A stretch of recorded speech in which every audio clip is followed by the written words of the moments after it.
నమస్తే, welcome to magnet TV. నేను మీ కృష్ణవేణి. చదువుకోక ముందు కాకరకాయ, చదువుకున్న తర్వాత కీకరకాయ అన్నాడట. మనది అట్లనే ఉంది. చదివేస్తే ఉన్నమతిపోవడం అంటారు దాన్ని. ఎందుకు అనాల్సి వస్తుందంటే పండుగలు. అసలు ఈ మధ్య ఎట్లా తయారైందంటే సెలబ్రేట్ చేసుకోవడానికి, డ్యాన్స్ చేయడానికి ఒక అకేషన్ కావాలి, కాకుంటే క్రియేట్ చేసుకుంటున్నారు. అది కూడా కాకుంటే దేన్ని పడితే దాన్ని అకేషన్గా మార్చుకుంటున్నారు. బతుకమ్మ ఏ ప్రాంతం వాళ్ళది? తెలంగాణ ప్రాంతం వాళ్ళది. ఇప్పుడు అందరు జరుపుకుంటున్నారు. అంతకన్నా ఆనందకరమైన విషయం మరొకటి లేదు, ఒప్పుకుందాం. బతుకమ్మ ఏంటిది? పూల పండుగ.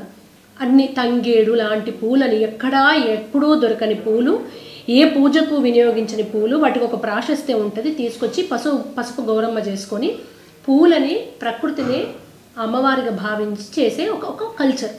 దాని వెనుక సైంటిఫిక్ రీజన్ ఏంది? ఇప్పుడు వర్షాకాలం అంతా వర్షాలు పడి అప్పట్లో నదుల నీళ్ళే తీసుకుపోయి బిందెలలో పట్టుకుపోయి మోసుకొచ్చుకోవటం, ఫిల్టర్ ఉండకపో కనుక అవంతా మురికైతుంది. ఈ పూలల్లో ఒక ఔషధీ గుణాలు ఉంటాయి కనుక వీటిని మన లాస్ట్కు నిమజ్జనం చేసే టైంలో బతుకమ్మని తీసుకుపోయి నీళ్ళలో కలుపుతాం కనుక ఈ పూల ద్వారా అది మొత్తం కూడా ఫిల్టర్ అవుతాయి వాటర్ అనేది. ఇది సైంటిఫిక్ రీజన్. అందుకే తంగేడు, గునుగు లాంటి పూలు అందులో వేసేటాలు. ఇప్పుడు ఎక్కడ కలుపుతున్నాం మనం బతుకమ్మని తీసుకుని? అసలు ఉన్నదా? నీళ్ళలో పట్టుకపోయి మోసుకపోయి ఏమీ లేదు. హైరేజ్ అపార్ట్మెంట్లలో అయితే అక్కడనే ఎక్కడ మూలకు పడేస్తున్నారు, లేకుంటే నీళ్ళ హౌజులలో మొత్తుతున్నారు. అసలు ఫస్ట్ గంగకు, గోదావరికి పోయి, కాలువ గట్టుకు పోయి నీళ్లు మోసుకొచ్చుడే లేదు. ఇప్పుడు ఎక్కడిదక్కడ ఫిల్టర్లు, ఇంట్లో మినరల్ వాటర్లు, బోర్బాయిలో ఏదో బోరింగ్ నీళ్ళు అన్న ఉంటుంది. ఇది ఒకటి. అసలు ఇది కల్చరు, ఇది ట్రెడిషనల్గా సైంటిఫిక్గా కారణం. ఇది ఎవ్వరు చేస్తలేరు సరిగదా. డ్యాన్స్ ఎందుకు చేస్తున్నారు బతుకమ్మ దగ్గర?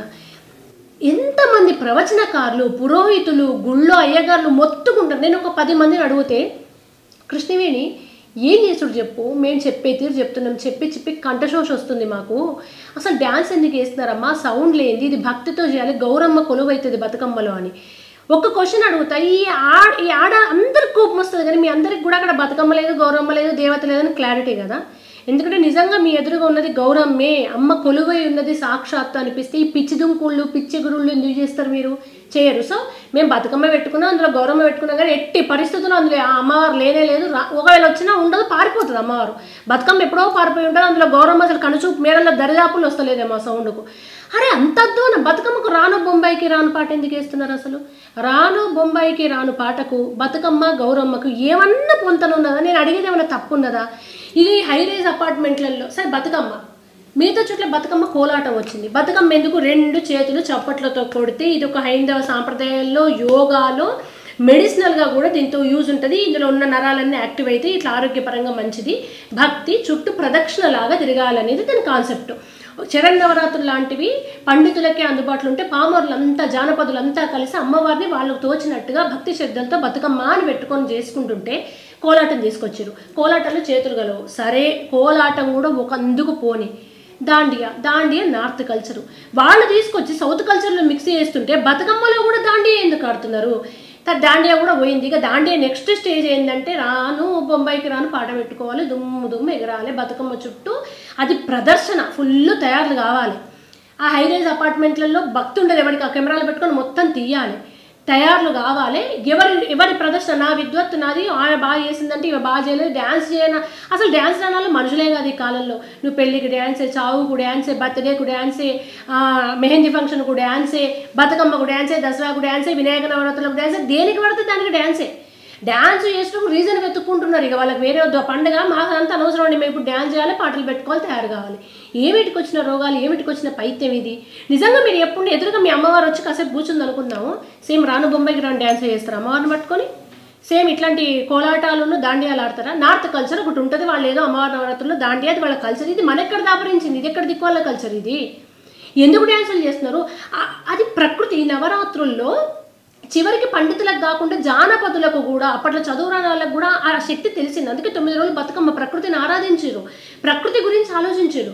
పచ్చని ప్రకృతి, చెట్టు పుట్ట, శబ్దాలు, ఆకులు, గాలి, ఇవి కళ్ళు మూసుకొని వినాలి, మెడిటేటివ్ స్టేట్లో ఉండాలి. ప్రకృతి 9 రోజులు అత్యంత శక్తివంతంగా ఉంటుంది. అది పక్కన పెట్టి అసలు ప్రకృతి కాదు కదా, పక్కోళ్ళ మాట కూడా వినరాకుండా డీజేలు, విపరీతమైన సౌండ్లు, ఆ సౌండ్లు పెట్టకుండా అయ్యా గుండెపోట్లు వస్తున్నాయి. వినాయక నవరాత్రుల్లో కూడా డాక్టర్లు మొత్తుకున్నారు, అంత హై వోల్టేజ్ సౌండ్స్ వల్లనే గుండెకి ఇబ్బంది అవుతుందండి. లాస్ట్ టైం అయితే దాండియాలో 100 మంది హార్ట్ అటాకులతో చచ్చిపోయారు. ప్రకృతి వినడం కాదు, పక్కన మాట విని రాకుండా ఫుల్ సౌండ్, ఫుల్ డ్యాన్సులు, వీటికి ఇంత దరిద్రంగా తయారవుతున్నారు.